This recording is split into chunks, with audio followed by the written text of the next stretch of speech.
que nous avons vécu et que nous continuons de vivre encore avec l'actualité de l'IA a été un mandat, moi, que je qualifie de combat. Un mandat de lutte. Si nos prédécesseurs ont connu des périodes plus fastes, effectivement, nous avons été frappés, notre génération d'élus sur ce mandat a été frappée par une crise financière, mondiale, économique, qui a frappé bien sûr l'emploi et l'activité économique locale y compris. Ce mandat de combat et de lutte, nous l'avons mené auprès des salariés, mais nous l'avons mené aussi auprès des chefs d'entreprise, avec la des communes, Delta Sèvres-Argens. Nous avons pris notre part à un moment donné pour maintenir l'emploi sur le site Oliez. Rappelons que nous avons racheté des bâtiments aujourd'hui qui font l'objet de reprises par des activités économiques. Mais je n'estime pas, je sais que l'opposition veut me faire porter toute la responsabilité de l'évolution Oliez et de l'évolution économique et voire même peut-être de la crise économique. Mais je ne suis pas responsable, je ne m'estime pas responsable en tout cas des choix à un moment donné, stratégique, des gérants qui ont été de se positionner en constructeur automobile dans les années 2006-2007. Je ne suis pas responsable de l'évasion d'Argentum Motors dans les années 2008-2009. Je ne suis pas responsable des malversations, manipulations et mensonges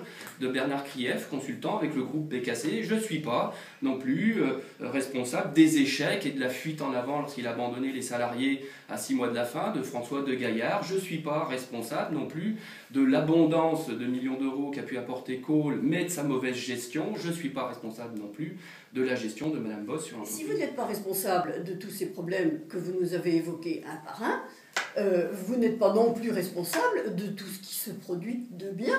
Ce sont les chefs d'entreprise qui développent leurs entreprises. Ce n'est pas plus vous que vous n'êtes responsable de la difficulté. Ah, mais je ne me suis absolument pas accaparé leur développement. Non, surtout pas. Ce que je veux dire, c'est qu'il faut aussi poser un regard plus objectif sur Cerizay et qu'il y a aussi eu du développement et que je pense qu'il faut que l'entreprise, l'économie, l'emploi soient placés au-dessus des débats électoraux. Ce n'est pas simplement... Si vous aviez énormément créé, ou du moins construit, tout ce qui était la question emploi ne vous a pas beaucoup tracassé. La preuve, c'est que je crois que vous avez caché toutes les évasions de familles qui partaient parce qu'il n'y avait plus d'emploi à Cerizay par des apports d'une autre population qui est arrivée dans les logements locatifs. Bon, je voudrais surtout finir ce que j'ai proposé par rapport au centre de formation.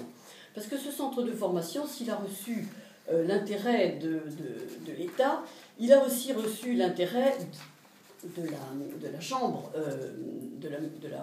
professionnelle, de l'UIMM, qui est la branche professionnelle de la métallurgie.